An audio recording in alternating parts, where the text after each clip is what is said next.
Oh, we got 3 more. Wow, we will have a very full class today. That's wonderful. Catherine says good morning. Hey, Catherine, good morning. Okay.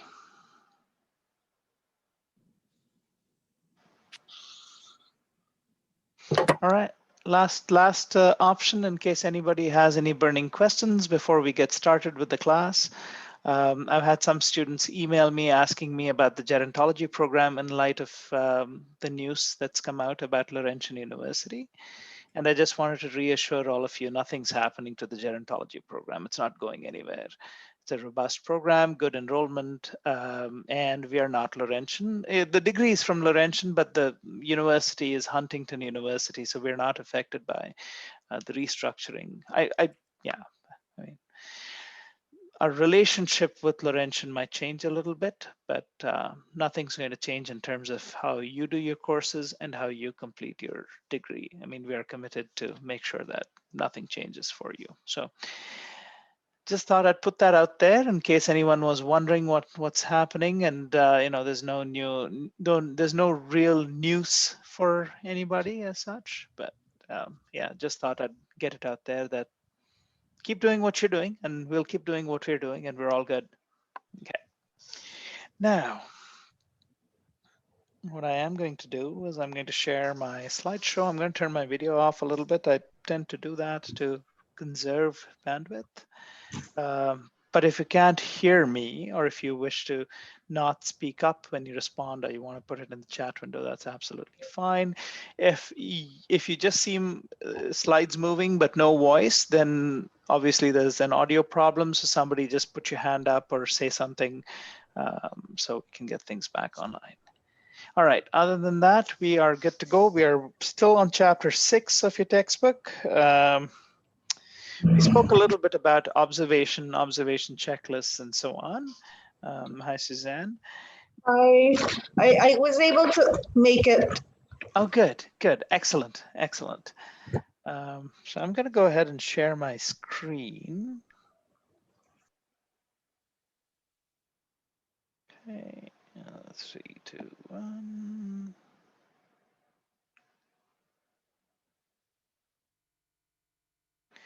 Okay, there we go. So we spoke a little bit about how we collect information from observations itself. And one of the things that we did essentially is we spoke about defining what it is we need to look for. So we try to identify concepts first. And once we identify concepts, what we do is we identify what is it that changes. So in this case, we had the example of disruptive classroom behavior.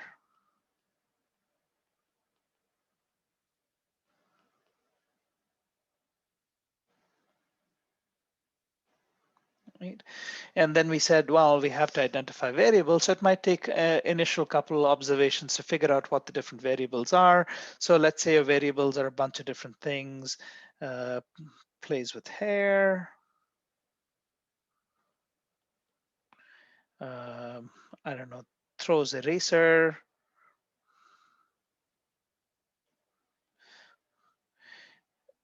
Does not look at notebook or teacher.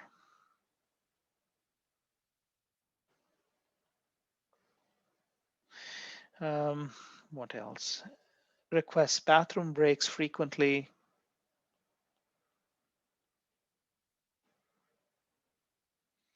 You get the idea. So these are all a bunch of different variables, all of which represent disruptive or distracted behavior. So you have your concepts, then you have your variables, and your instrument of measure really is a yes or no situation. So with the variables, they are categorical. Is it happening or is it not happening? Is this disruptive behavior occurring or not? That is the only change. So you have a variables. Your measuring instrument really is your observation checklist. Right? Because you have a sheet on which you have all these different behaviors. You have each of these behaviors written down. You can code them 1, 2, 3, 4. So you might have 1, 2, 3, 4, and then here you might have each student. So you have student 1 all the way going down to 30. Okay. And you might be checking things off depending on how many times number 1 happens. Played with hair. Well, they should, this person did it a couple of times. This person was more, number 2 was perhaps interested in playing with their eraser or not looking at their notebook. So, you go check, check. Same person can engage in 2 or 3 different behaviors. So you can see how an observation checklist is. That's really your information or your variable change gathering tool. And then your units of measure are just, does it happen, does it not happen, or just the incidence, the number of times it happens. That's your unit of measure, right? Now, there are other ways to capture information as well. It doesn't have to simply be observation in the social sciences. We spoke about interview schedules and questionnaire. So first, let's start with what an interview schedule is. An interview schedule typically is an inventory.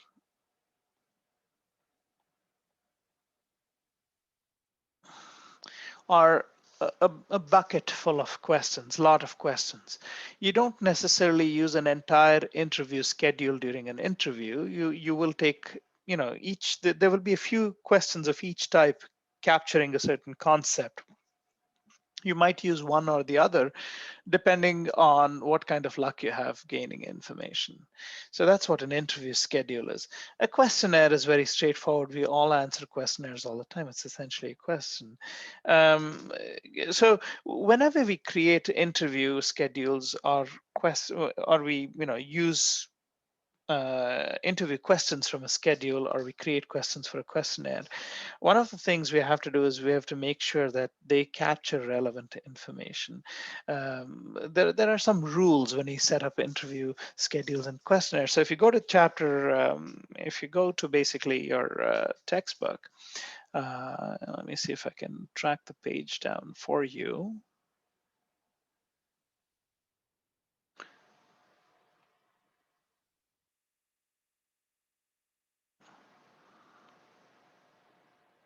So if it's in the mid 80s, so every textbook is different, and the electronic ebook is a little different too. So I think it's 82. It used to be 82, 83 in the old textbook, and the new one, I think it's 84. My new textbook is not yet with me, and there are delays. So I'm working off of an older textbook, one older edition, which is not the end of the world. It hasn't changed all that much, but there are checklists. So how to design a questionnaire, and I believe it's you're looking at 82 or 83. And essentially the point is there are some rules. You ask, each question has to be relevant to a variable. Every question has to be related to a variable. A variable obviously is connected to a concept. So even when we are tempted to ask other questions, the key is we're trying to get some information to do research. So there's no point in asking questions simply for the sake of curiosity. It needs to be about the research question itself. It might be interesting to ask somebody, you notice that they, I'm just going to mute the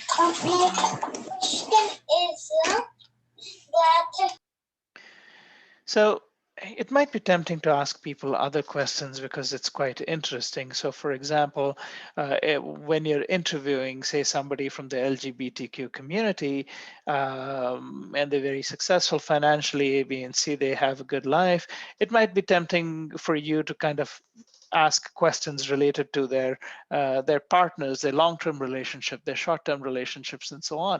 But if it's not relevant to the study, if it's not, that's not what the study is about, those are merely your own curiosity questions. You need to pack them and put them aside. The other thing that you absolutely have to do with both interview questions and interview schedules and questionnaires is when you plan your interview, you have to test run it. You can't just go up and ask a bunch of questions to people on an interview. And there are several reasons for that, because your questions should not be, first of all, pointless. It should not look to the person who you're interviewing, they're doing you a favor by giving you their time. It should not look like you're taking advantage of their willingness to volunteer by asking them questions that are essentially more intrusive than the intrusion that they agreed to. An interview is intrusive by nature of the fact that people are sharing personal information with you. Okay, and always ask yourself, what is this question measuring? I'm asking this question in my interview or my questionnaire. What is this measuring? Each question has to measure something, and you have to be able to define what that is. You can't just stick it in there. So there are several challenges with interview schedules and questionnaire, and I've said page 82 here, but if you generally what you have to do is you have to make sure that your questions are simple and straightforward, right? Sometimes questions can be very, very complicated. So the question also should be direct. So for example, if you ask a question like this, in the past 24 months, how many times have you taken a leave of absence from your usual activities in your home and your place of work so that you could take up temporary residence in another locality for the purposes of recreation, relief, or stress, and a conscious perception of a change in environment? This is an example from your textbook. I just read it out and I don't expect you to remember every word I said. But just listening to that question, like just sit there and if you asked, oh, thank you. The questionnaire in new book is on page 102. Thank you, Tree. So if you just look at that example that's provided, if you ask that to anybody, they're just sitting at you and staring because you've just asked too much. But if you ask a simple question, how many times have you taken vacation last year or in the past 2 years? That's easy. People can answer that. Okay. So, you have to be careful. Sometimes when we have interviews and questionnaires, there's something called a face sheet. A face sheet is where you get demographical information, right? So when you do the face sheet, that's fine. You have a face sheet and you go ahead and you collect information there, where they live, perhaps a contact phone number if you want to go get back to them, and the face sheet is relevant, and it's a good idea to ask the minimum information that you need so you can preserve some degree of confidentiality. Your questions must have factual answers, right? So, I mean, if you can ask how many times you were at the hospital in the past 24 years for a process related to yourself, that's an answerable question. If you have an unanswerable question is, what do you think about the amount of violence in TV programs and how has it affected your children? Now, first of all, that's two questions. You don't want to do that. You can have people get into a narrative about how it's affected their children, but when you have questions like this, people will choose to answer one or the other. It's important that when you create interview questions, you direct it to the correct party. Now, if I poll professors on how difficult it is to graduate from the gerontology program,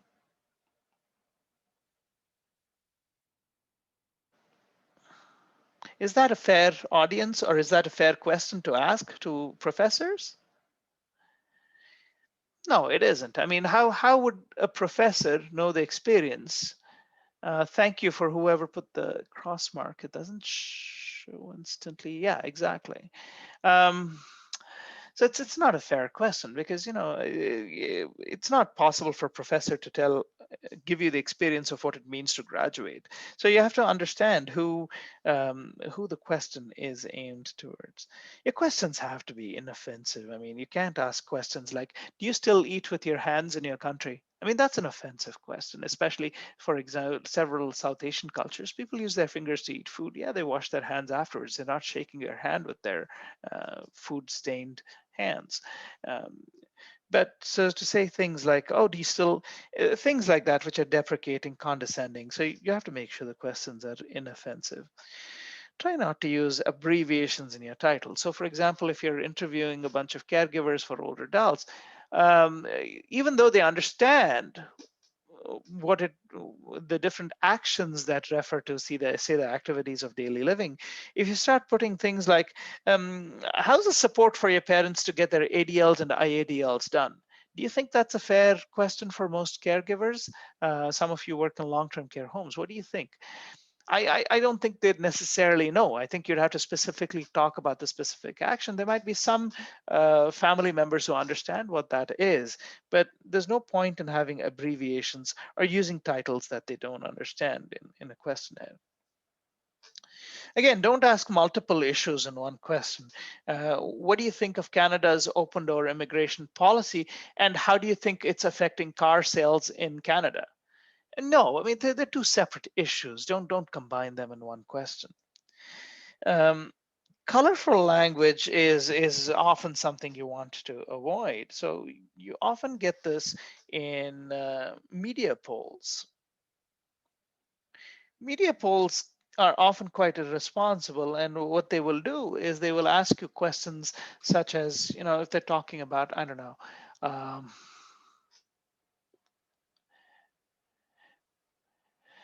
the implications of the COVID vaccine not being produced in Canada has resulted in large delays for the general public. In your opinion, do you feel, question one, we should produce our own vaccine? Question two, we should make friends with countries producing large vaccine? Question number three, we should have a different body other than the government negotiating for vaccines. I mean, the problem is they've already created a situation where you can't really have an opinion because they've already said that we're in trouble and, you know, we're not producing enough vaccine. And then they're asking you questions on the basis of that. They already tainted how you feel about the topic. The example in your textbook, I believe, is tell me about your opinion that, that with white sugar being the equivalent of death, pure death, or whatever it is, something awful about sugar. So anyway, when you start to put language like that, you start to bias the respondent. And you also, what you do is you can put off people who are looking at that questionnaire or interview, because some people can see past that. They're going to look at that and go, well, you're already wanting me to give you a supportive answer. You're not looking for an answer, you're looking for support, right? The question should not have an impossible situation for the respondent, which means they can't answer either way. And if you put those questions in a questionnaire, those will not get answered. Let me give you an example. So if one of the questions, we're dealing with people's attitudes towards children, and perhaps we're looking at their, and you put something in there saying, have you stopped sexually abusing children? I mean, so how does a person respond to that? They go ahead and say no, means they're still a sexual offender, or if they say or if they say no, that means they were a sexual offender, and if they say yes, they continue to be one. So you can't answer that question. So you can't put questions that make it impossible for the respondent. Now, always it's a good idea to check questions for assumption. What biases does the question have? What does it assume? What is it assuming? So let me give an example. A questionnaire interviewing younger children in, say, let's say grade 2 or grade 3, asks each of them what their fathers did for a living. What's the inherent assumption with that question?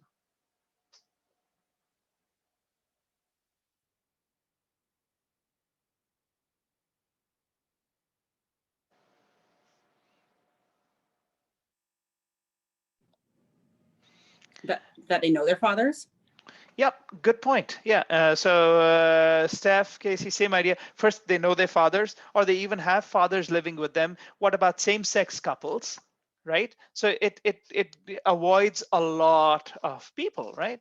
Or it doesn't meet every family's real situation. So you have to look at each of your questions and look at the bias present in the question itself. Now, one of the things this chapter addresses is measuring attitudes. Attitudes are basically your sense towards something. You can have people have attitudes towards age, people have attitudes towards money, people have attitudes towards a lot of different things. Sexism, ageism, racism, most of these isms can be measured to some degree. They're not necessarily accurate numerical measures, but they're representative of certain tendencies.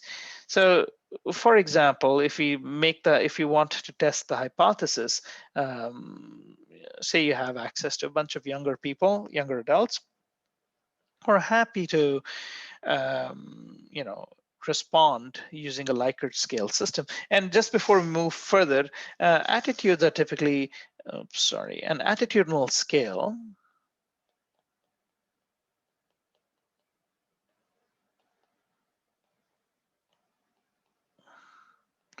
are essentially sheets of paper that use something like a Likert scale system to measure. Now, there's an example of an attitudinal scale in the chapter that looks at sexism, and there's a questionnaire. It's designed to test for sexist attitudes amongst males. I think it's on page 105, I believe, on your textbook. 104, 105, you can take a look. So if you wanted to look at ageism, if you hypothesize that young people growing up with grandparents that played a positive role are less ageist than young people who had no grandparents or who were estranged from them. So there are, the first thing you want to understand is what the concepts are, because once you understand the concepts, then you can understand the variables, and then you can create your question to measure each of these variables. Okay, so let's ask questions on the concept. What are the concepts here? What are the different ideas? I mean, one big idea is ageism itself, right? So what are different measures of ageism? One measure of ageism is ableism is almost a subset in ageism itself. There is a belief that as you get older, you have lesser capability to do different things. And the reason I'm pointing it out this way, can you tell me other stereotypes about older people? Let's have it in the chat window, or if you are comfortable speaking, go ahead and tell me, and then we can write that out. What are presumptions that people make about older people? Tree says 107. Thank you, Tree. Frailty. Old people are frail. Does that fit with ableism? Well, ableism is different. Ableism is ability to do stuff. Frail as well. They might just fall down and break. That they can't contribute to society anymore? Unproductive. Oh, lovely. We'll just do one more because this is just a test exercise. We're not actually creating. So asexual, wonderful. Okay, now let's create questions that people can answer yes, no, or I don't know. So let's create a question around ableism. And it can be regarding any situation. Shall we say,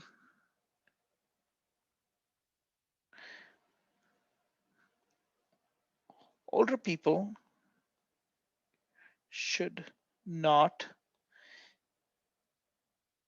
engage in physically demanding work.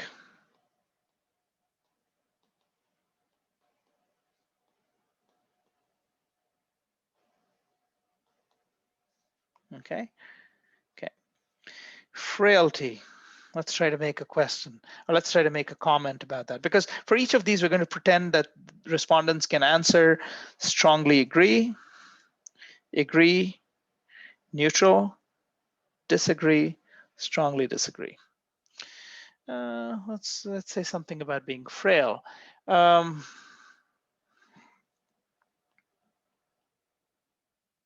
Oh, sorry, I can't spell. Older people must be constantly supervised medically.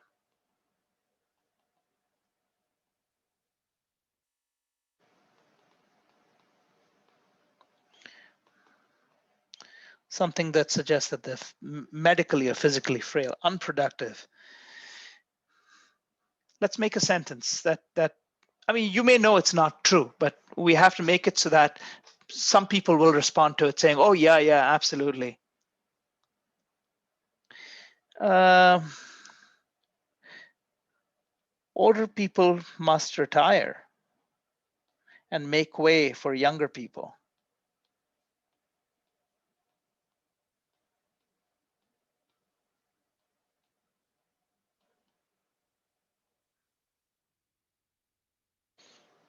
Right? Okay, let's make one more sentence for addressing sexuality. Artika says older people do not contribute to our economy. Okay, very good. So that could be an alternate question, Artika. So we can have more than one measuring that particular variable. That's great. Something regarding sexuality, which could be answered one way or the other.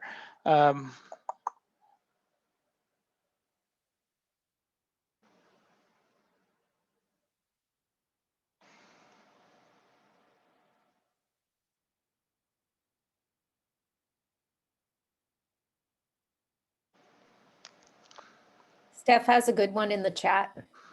Oh, thank you. It's older people do not need education. Okay, older people. Thank you, Steph. And yeah, don't need sex ed or education on sexual health. Great. Now, as you can imagine, if you can answer each of these questions as strongly agree, neutral, disagree, and strongly disagree, what will happen is someone who's predisposed to a very strong ageist attitude, what do you think they're going to do? They're going to say agree for everything, right? Strongly agree or agree for everything. So if you had an attitudinal scale with such questions, you can get the answer, or you can get a sense for how ageist some people are and what their biases are. And the reason you have to do that is if you walk up to somebody and ask them, hey, are you ageist? What do you think they're going to say? Or are you a sexist? No, nobody's ever going to say that. But when you put out sentences which seem innocuous and you're getting an opinion, you can actually get a better sense of what people's attitudes are. Now, this doesn't mean people aren't cued in, okay? So you have to remember that. Just because you think these questions are non-threatening, and by answering one of these, you will get a score, because what you can assign a numerical value, you can say 4, 3, or 4, 2, 0, -2, -4, or something like that. And the greater the positive score you have at the end of your 10 questions, the more ageist you are. Okay, and obviously if you have 0, you're neither ageist, not an advocate or a champion either. And if you have a negative score, you're probably very, very supportive and stuff like that. You could have the scale set up any different way. Essentially, it should be enough to create a numerical difference between a person who would be considered an ageist versus a person who would be considered absolutely non-ageist. Now, as clever as we think we are, when we create these questions, people will tune in every once in a while and they'll just say, gee, if I answer strongly agree to all of these, despite how I feel, guess what happens? These people who are researching me, good point, Anastasia, and I will get I'll get back to it in a second. But what I just want to finish this point. So people who are cued in, especially younger people who have all these ageist tendencies, they're just going to avoid answering strongly agree and give you false result. They'll just pick the best option every time. And how do you, if you have 100 surveys out there, how do you know which ones you should toss out because people have just messed with the attitudinal survey? They just figured out what you're trying to ask, and they don't want to look bad. Even if their name is not there, they want to go ahead and fake the answer. So what people do who create these attitudinal scales is they will create a question that essentially flips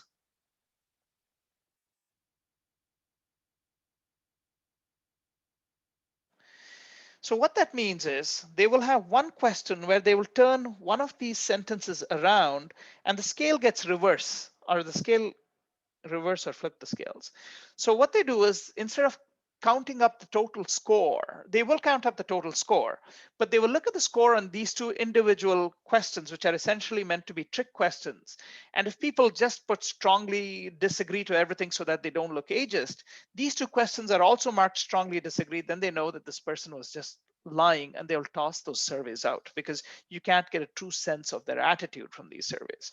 So for example, if you say, instead of saying older people should not engage in physically demanding activity, you just say older people are exceptional in the sense that each one is different and different people can engage in different levels of physical activity.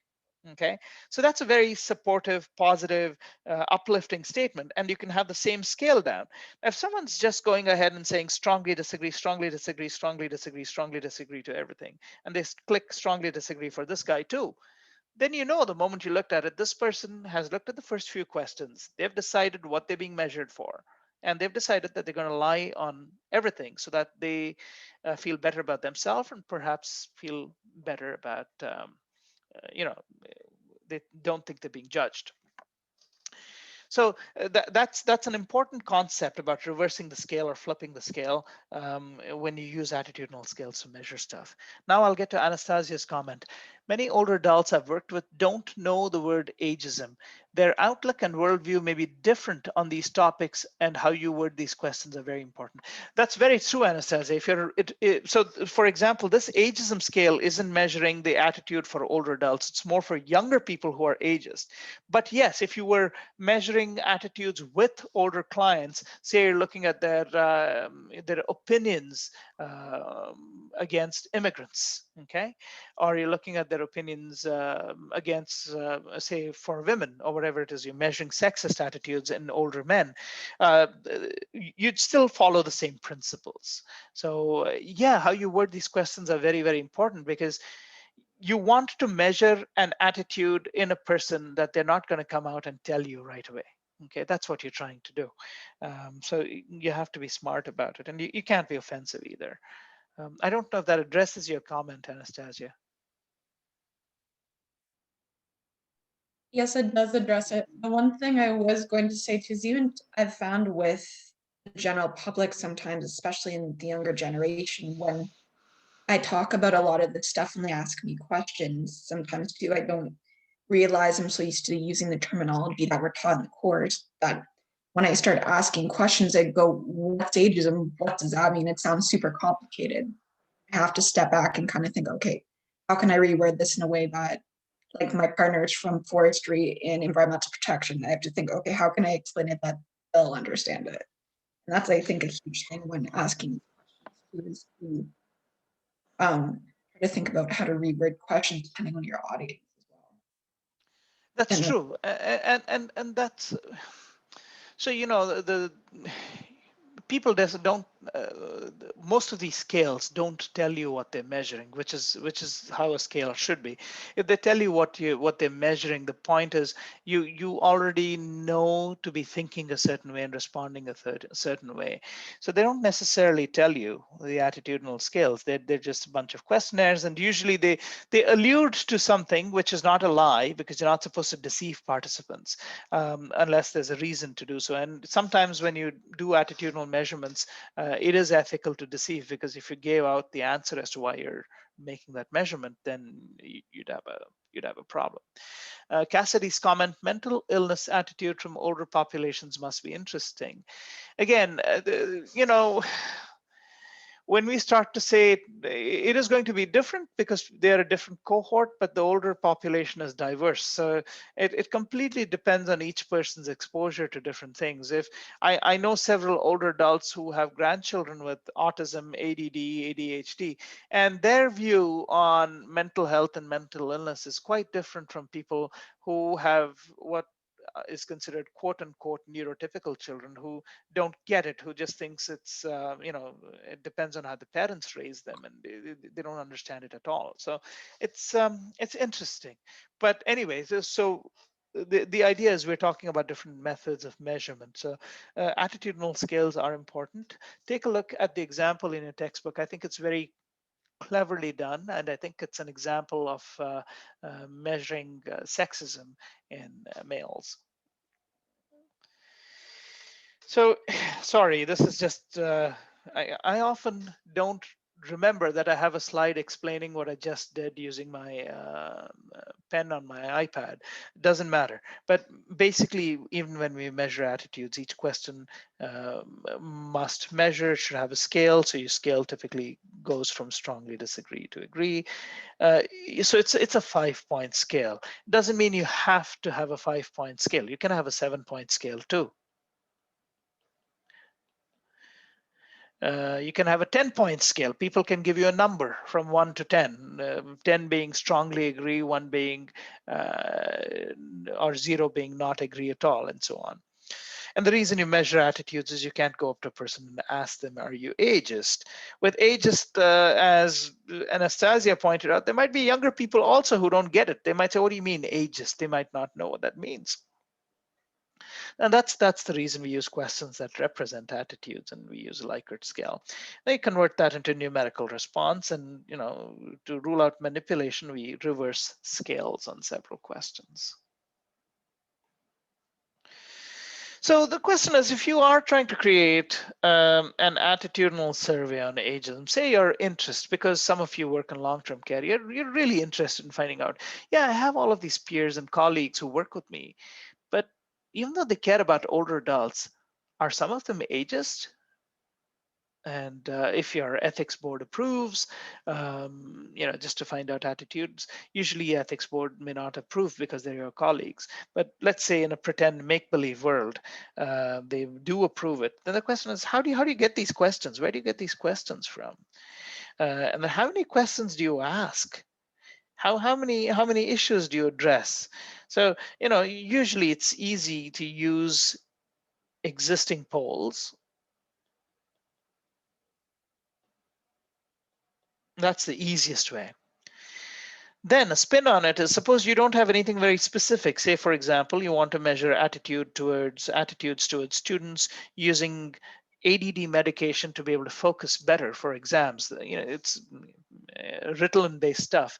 It was a big deal in the late 90s and early 2000s, where students, in order to focus better during exam time and not feel stressed out, were taking these perfectly people without a diagnosis of ADD, ADHD were simply taking these pills so that they could focus better and study harder. Okay, so suppose you wanted to do a study on these smart pills, for lack of a better word, and what people's attitudes are. So where do you get those questions from? So if there was no poll existing, then what you have to do is you have to modify existing polls, right?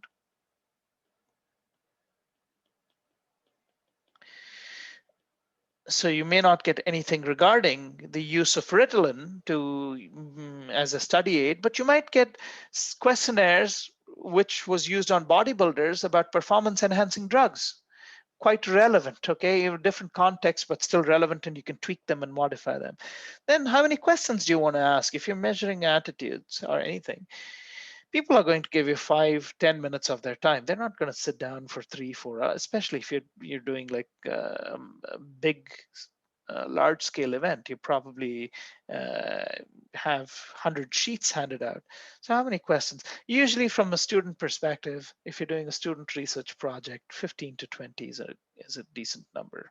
I think your textbook has 25 maximum to that, but I just find that seems to be a good number.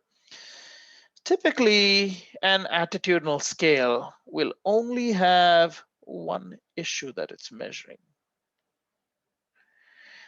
You don't compound the issue for yourself. Some of the more complicated surveys using Likert scales will measure multiple attitudes. But for the most part, the cleanest studies and the cleanest understanding is by a singular scale. Now, oftentimes you have to ask what is dependent and what is independent. So for example, if we're measuring ageism, the concept is ageism.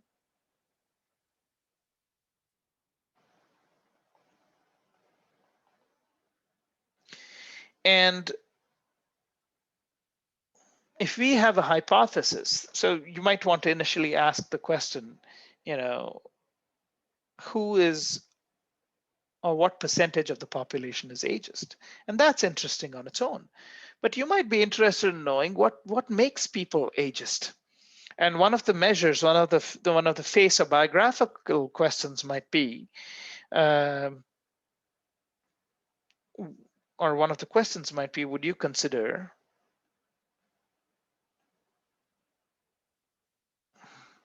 your relationship with your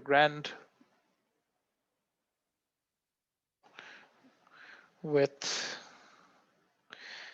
any grandparent close? And that might be a Likert scale question too, going from strongly disagree to strongly agree. Now, it's interesting because this perception question, even though it's one question on the Likert scale, is actually covering an important concept: proximity to an older adult.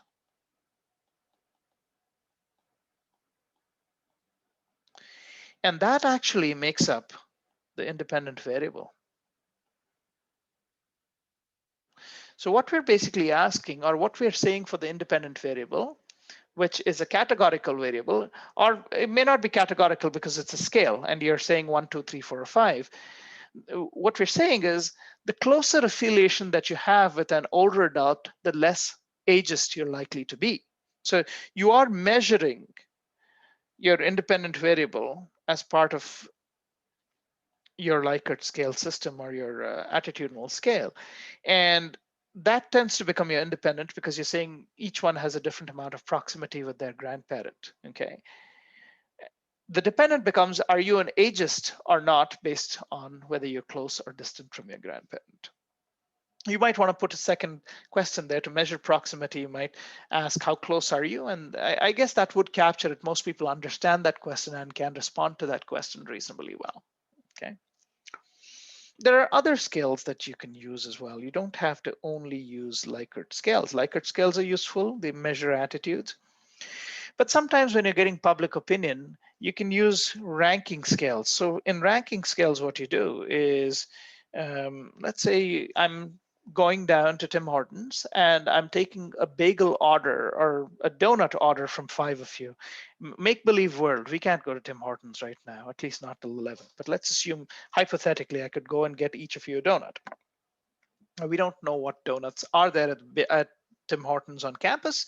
So I just tell you, well, listen, I don't know what Tim Hortons are there. So I'm just going to write down each of your names that has an order. So I'm going to say Steph, I'm going to say Tree, I'm going to say Artika, I'm going to say Momina. Okay, let's say I can only take 4 orders. And I say, okay, listen, you got to tell me what donut you're going to eat. Okay, but I don't know if that donut's there. So you're going to have to do a couple different things. You're going to have to rank 4 different donuts for me so I can go from 1, 2, 3, 4 in order of importance. So Steph goes and says, well, chocolate. If you don't have chocolate, you can get me the Boston cream. If you don't have Boston cream, you can go ahead and get something else. I don't know, plain glazed. Or you can get me maple. Tree has a different order, Artika has a different order, Momina has a different order. So what I am able to do, if I have, hypothetically, we go on and we have 100 different orders, is we can actually figure out a rank of importance for each of the donuts. So the next time I go to pick up donuts, and if I have this data with me, I already know that the plain glazed, it may be number 3 for Steph, but it's actually a high priority donut for the whole class. The maple donut is only number 4 for Steph. It's number 3 for, if you consider the class as a whole.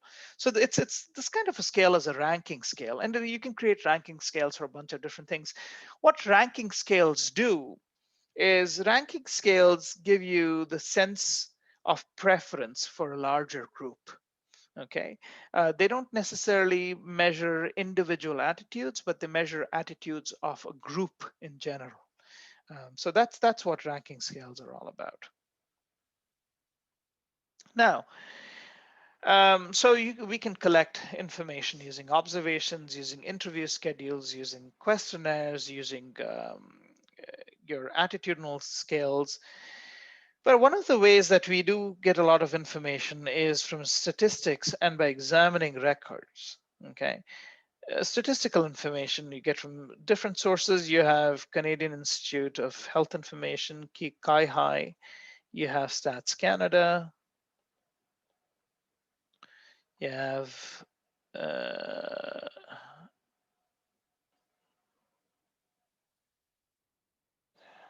Public Health Services, and so on. So you can get a whole bunch of numbers from there. But what if you weren't interested in numbers? What if you're interested in identifying trends, attitudes, and so on? And then you'd have to read text and do something called content analysis. The rules for content analysis, when I say they're the same, you still, when you're going through content, you're analyzing on content, it says page 94. This is from the old textbook. It's probably page 110 or 12 in your new textbook. I'm sure somebody can take a look. So for content analysis, what happens is you still have to identify, as you're reading literature and you're finding out, you have to identify what the key ideas are, what are the key themes.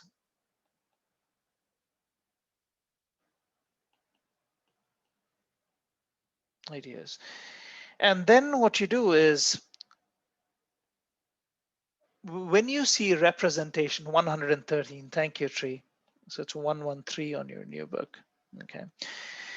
So what you do is you get a sense for the literature, you read a bunch of papers, you get an idea, and you start to identify key themes. So for example, if you're reading a bunch of literature about, say, older adults being scammed, let's say the theme is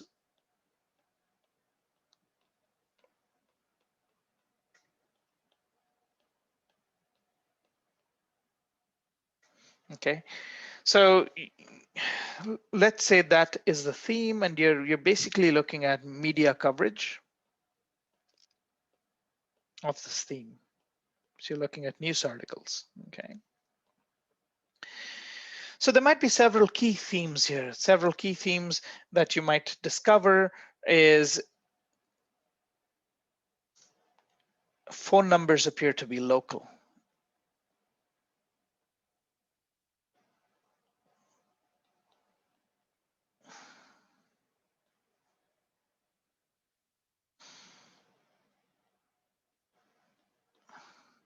Officers claim to be CRA.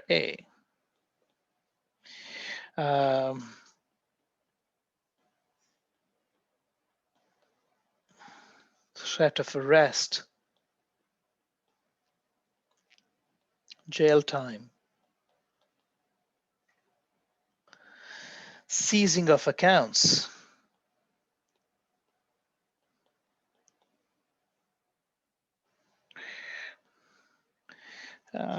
what else?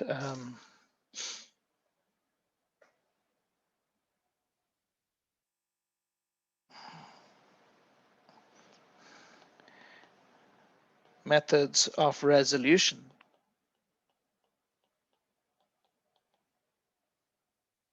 Over the phone. Okay, so these might be broad themes, you know, of officers claiming to be CRA, they claiming to be one, or the, you know, or the court.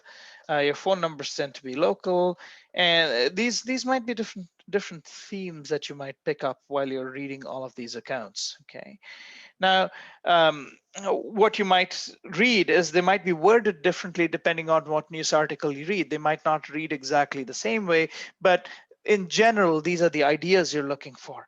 Okay, and then each theme might be sub-themes. So for example, if you see the officers might claim to be CRA, they might claim to be the police, they might claim to be officers from the court, they might be a collection agency, is how they identify themselves. Basically, they claim to be people of authority. the threat of arrest / jail time, there might be variations on the twist and so on. So all of these different ideas will contribute to some central themes.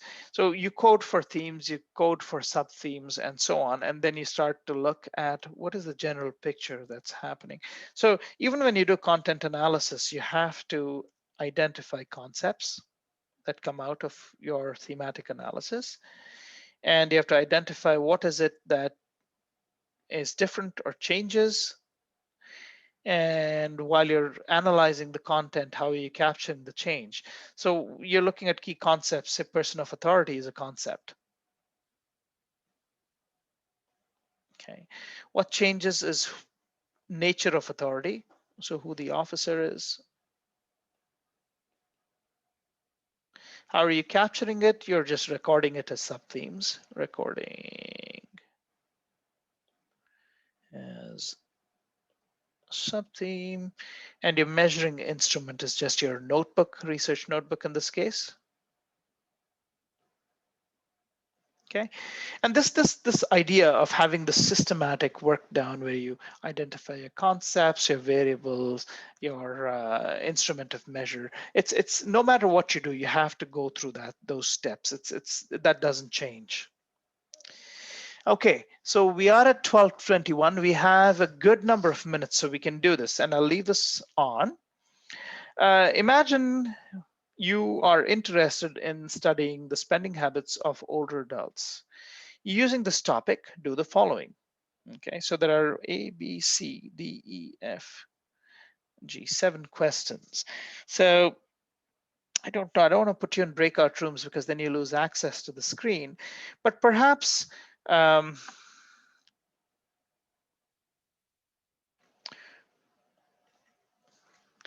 let's see if I want to name names. Okay, perhaps what we can do is pick a question. It doesn't matter which one, just close your eye, pick a letter, and try to frame an answer. We will have volunteers to answer each question. So everybody do not pick A, okay? Everybody do not pick B. Same goes for each of the others. Just pick one question. It doesn't matter which one. I hope we can get 7 different. Number D is a little bit challenging, so I don't mind if 2 or 3 people pick D because you want 10 questions. The others each one can, write their own response, and then we'll just have a discussion. It's 12:22 right now. We will just do this exercise till 12:30, maybe 12:32. Give everybody 10 minutes. Okay, so let's do this, and then 12:32 we will come back and we'll discuss the answers or the optional answers that we have from the class. Okay, very good. Let's do this.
Tree, thank you very much. But and you have responded to G, validity.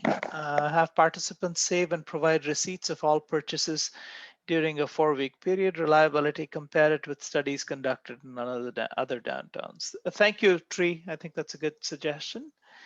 Okay, I think we are out of time. So for this, not for the class, just for answering this question. So let's have people volunteer. I mean, it's really people's choice. You volunteer or you kind of get volunteered, and I don't have a bias. I'm just looking at my screen, working left to right.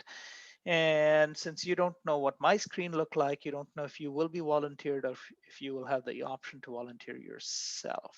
So I would suggest go ahead and volunteer. Question number 1, develop an appropriate quantitative research statement or question relevant to the topic. Who wants to go? It doesn't have to be perfect.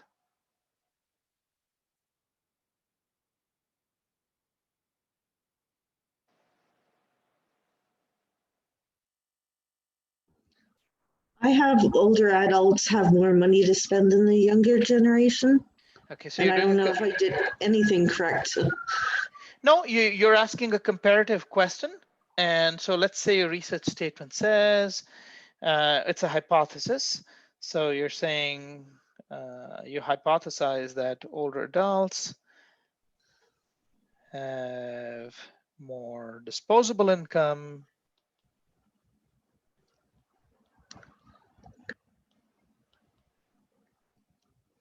than younger people. Would that capture your question correctly, Suzanne?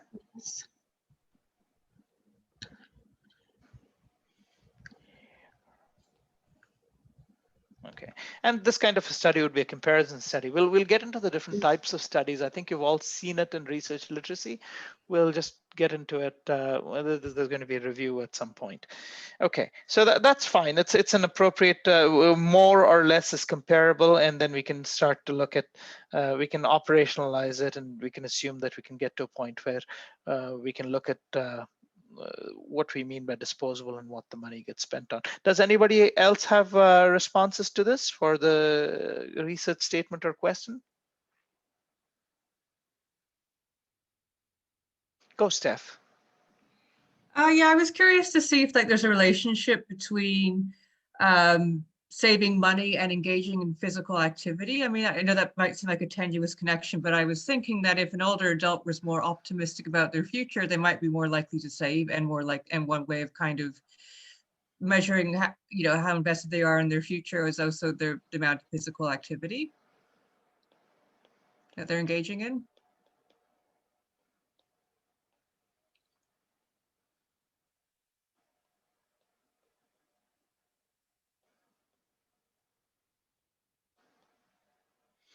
Okay, so that's essentially what you're saying, Steph. Yes. Okay, so that's your hypothesis, that it's positively correlated. People who have, so you're basically saying there's a basis behind why people do physical activity, and it's that same or a related basis that causes them to save more money. Hence, there's a correlation between physical activity and more contribution towards savings or just saving more money. Yeah. Right? Okay, yes. Great. Yeah, so several different alternative questions. And as you can imagine, there are, 17 or 18 of you in this class, and you could probably have at least a half dozen questions, if not 17 or 18. So good. Okay.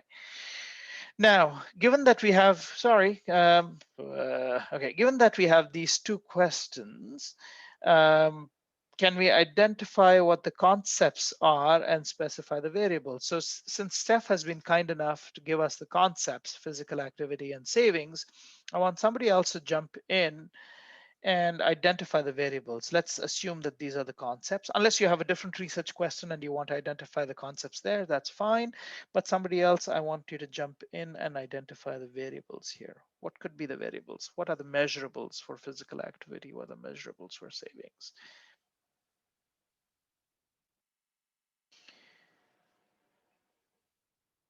Carly. I was gonna say for physical activity, it could be like amount of time they engage in physical activity per I guess you could do like per week. So the number of minutes per week that you spend on physical activity. And then for savings, I guess amount of, I don't know if you'd want to track like amount of money spent in a week. Okay, well, amount of money spent is also a measure of how much you save, but it's an indirect measure. But let's accept that. Let's say money spent in non-need items, right? Because that's Yeah. your disposable measure.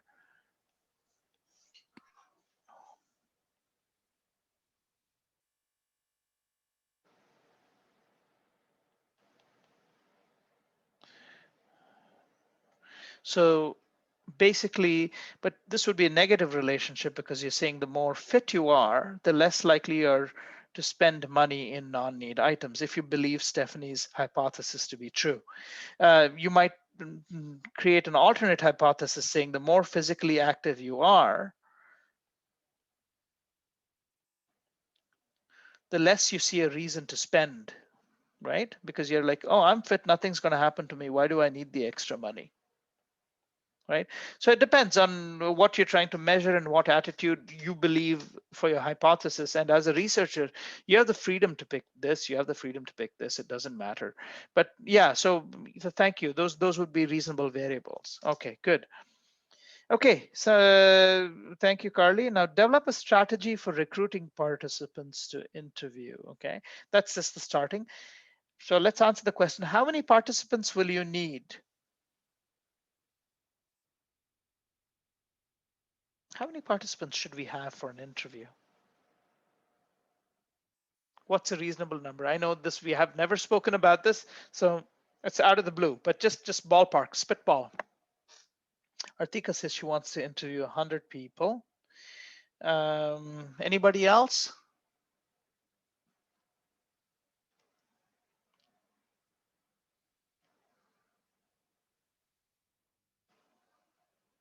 Okay, so in general, interviews take a lot of time and effort and coordination. Usually there isn't a fixed number of how many people to interview because you're not looking for representativeness. 200 to 300. Anastasia has a bigger number. Thank you. I love when people respond, and don't worry that my answer doesn't agree with you. Okay, never worry about that. It's a discussion. We're having a conversation. So when you interview people, usually you don't go past the 10 to 20 mark. 20 is like really the upper level, because interviews are time consuming.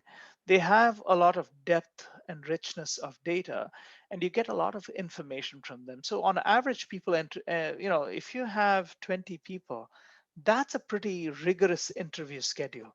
It's because the interviews don't get done just with the first interview. Oftentimes you have to go back to some of the people you've interviewed, and because you may have discovered new themes that come up and you develop new questions, you might have to go back and ask those questions to the previous interviewers. And finally, when you develop the themes and sub-themes and concepts, you have to take it all back to the interviewees and say, well, do you agree with how I've identified these different issues, right? So you triangulate that data.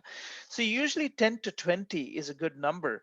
Yeah, it's wonderful to get 100, 200, but most people don't have the resources, and in the real world, it's just very hard to do. So recently, Dr. Mercer and we've just submitted a paper where we looked at long-term care workers who participate in physiotherapy, occupational therapy, restorative care, activation coordinators. And we probably had 12 interviews, 13 interviews, and that's usually a pretty decent number. So you don't interview a lot of people just because of the amount of work. Okay, so don't get put off that your answer is different from mine. You haven't been taught anything about sampling. We haven't even gone there. So this is just, we're just having everyone spitball. And how would you sample? How would you figure who to pick if you're interviewing? Do you pick anybody that meets the profile? Do you randomize? What do you do? Do you snowball sample? Do you go off a phone book? What do you do? Artika says randomize. what happens is if you're fortunate, if you're absolutely fortunate that say I'm looking for gerontology students who are going to talk to me about the pluses and minuses of learning by distance, okay? Purposive sampling, Suzanne says. Suzanne, I like your response. I'm going to put purposive and underline it. Purposive is non-random, okay? Purposive is a non-random sampling method. We'll talk about it more in detail later. Purposive is non-random. And the thing is, if I'm fortunate that 100 gerontology students all volunteer to be interviewed, I know that practically I can't do more than 25 interviews. I might be very lucky and I might be able to randomize them and just do my 10 or 12 interviews. But in the real world, getting people to interview is actually quite challenging. So you have purposive interviews or you have snowball sampling where you go and get one person to recommend other and so on. So your sampling method is usually a non-random. And the reason it's non-random is in the exceptional situation that you get 100 people volunteer to do your study, that's very, very, very, very rare. Most of the time, you're pretty much depending on people's kindness to give you that interview. Okay, so it's that's why non-random is more frequent. Did I expect you to know that and answer this question that way? No. So it's okay if you thought that, well, we should have a random sample or whatever it is. That's not reality. Okay. D, create 10 questions for your interview schedule. So you should have 3 questions that focus on the independent variable and 7 questions that should focus on the dependent variable. So if we take Steph's example, the amount of activity would determine how you spend or you save. So that would be the independent variable. So if you have to talk to them about, let's say it's an interview schedule and you still have a dependent and an independent variable, you've decided what the concepts are, and you want to talk to them about their activity itself. So let's just have one question that addresses activity.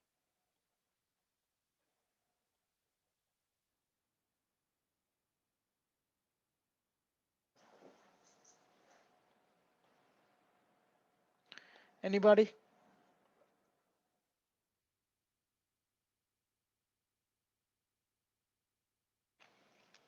Okay, I'll jump in. I'll say, can you tell me your thoughts on exercise? Oh, how much time? Artika, remember this is an interview. You want to get, oh, well, I suppose that can be a specific question. How much time is fine. We can go with how much time. Let this question not be open-ended because we're trying to correlate one to the other. How much time? And because we're not actually getting too detailed of an answer, we're trying to relate to concepts. This question can be limited in scope as well.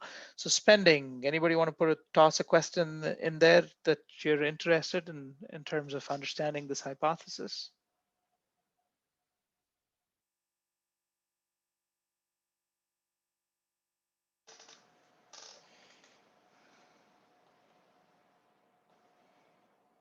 How much money?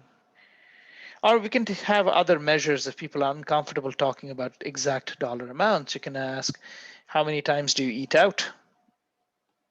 That's a good measure of disposable income, right?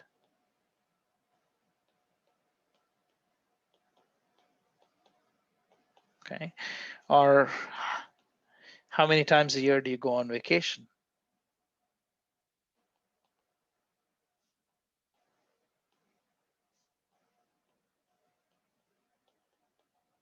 These might be indirect measures of the offensive. How often do you spend money on non-essential items? Now, non-essential is a concept. So if you ask them non-essential items, you're going to have to break that down because it becomes vague. What is non-essential, right? So it's a good question. It's the right idea, but you'd have to unpack non-essential. Okay, good. So everyone's on the same page. I think the class understands how this works. Now deal with the logistics of the interview itself. Where would you conduct these interviews? You're interviewing older adults. Okay, where are you going to conduct the interview? There's no right or wrong answer. Where would you do it? Steph? Possibly in their homes.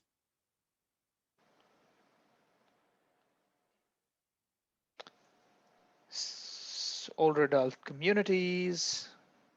Arthika says over the phone.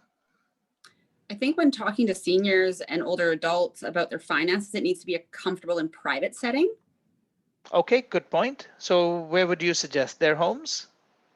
Their homes, or maybe if you're, say, at a shopping center or a bank, it's a private area with comfortable chairs and a closed door. Private office. Right. Wonderful. Excellent. How would you record the interview data? And these are things to think about. There again, no right answer, no wrong answer. How would you record the data?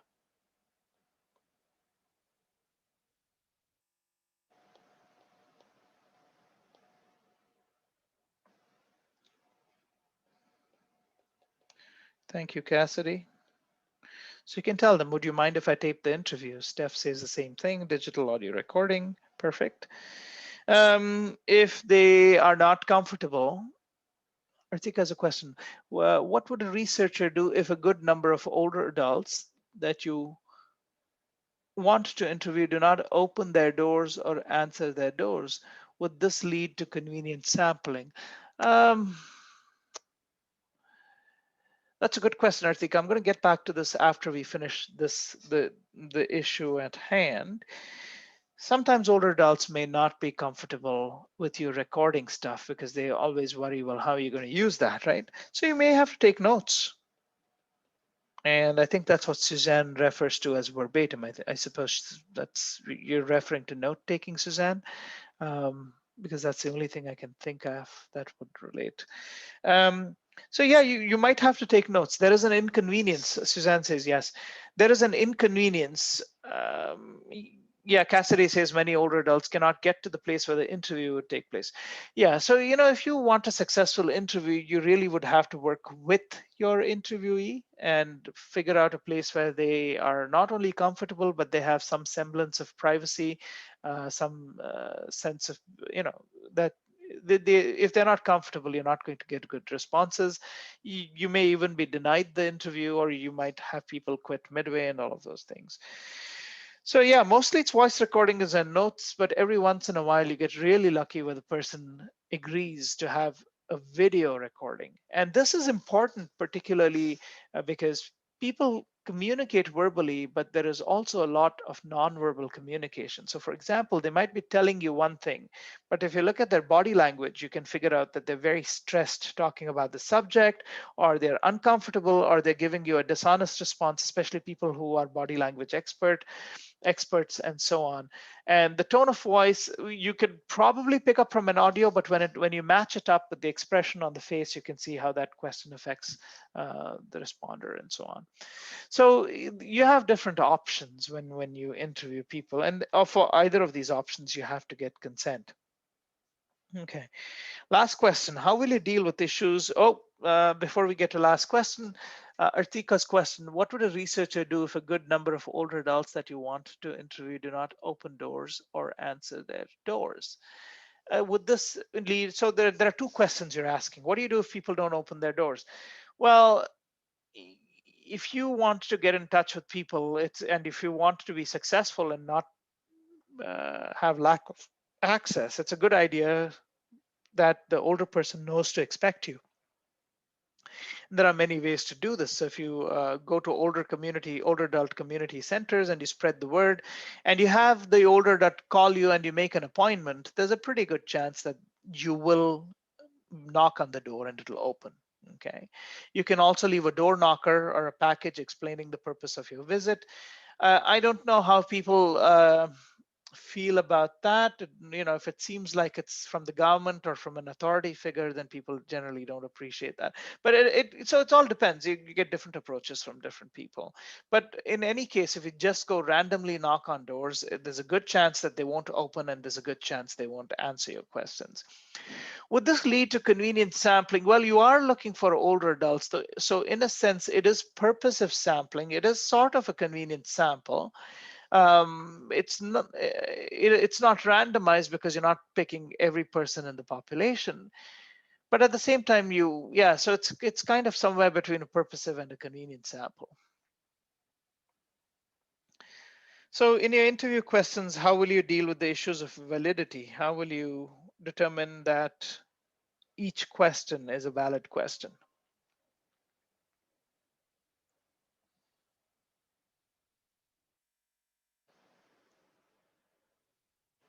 So you deal with the issue of validity by essentially, you can look at literature which tells you if the question you're asking measures a certain property. Okay, you can also ask other experts, you can test run your questions. Reliability is a different thing. Reliability is when you talk about, let's say going to a restaurant.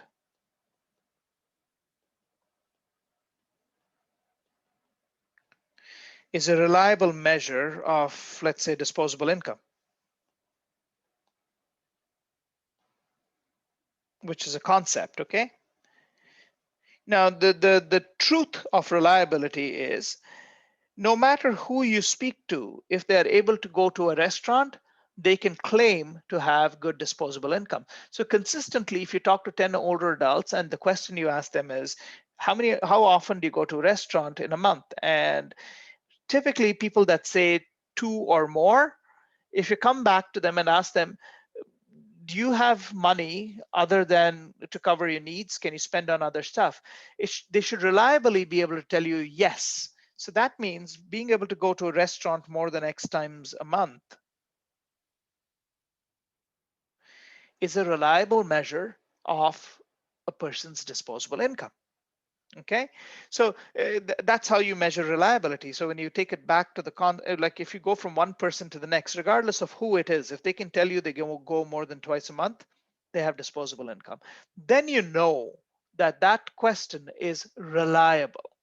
Okay, it's consistent. It gives you that consistent measure. Validity is a little different. It has to validly represent the concept. Okay. Okay, we get to watch a film. Do we have time? We're a little bit over time. Okay, we'll watch the film next class, and we will also answer the questions back of the book before we do the next lecture. This is a very interesting little film. It's so the premise of the film, I'll let you go in 2 seconds because I know everyone has to go and people have things to do and places to be. But the idea here is that I forget, I just saw it this morning and I've forgotten what it is already. So the Bechdel test is basically an observation guide. What it does is it helps viewers look at gender representations in film. Basically, this test asks viewers to watch films to see whether there are at least 2 female characters. Do they talk to each other? And they talk to each other about something other than a man? Okay, it's about looking at sexism and representation of women in films. Anyway, we'll do this little video next time, and I hope all of you have a wonderful weekend. If there are any questions for people who don't have to head out right away, I'm happy to take them. Thank you, Suzanne. Thank you, Steph. Tika says, thank you all. Okay, very good.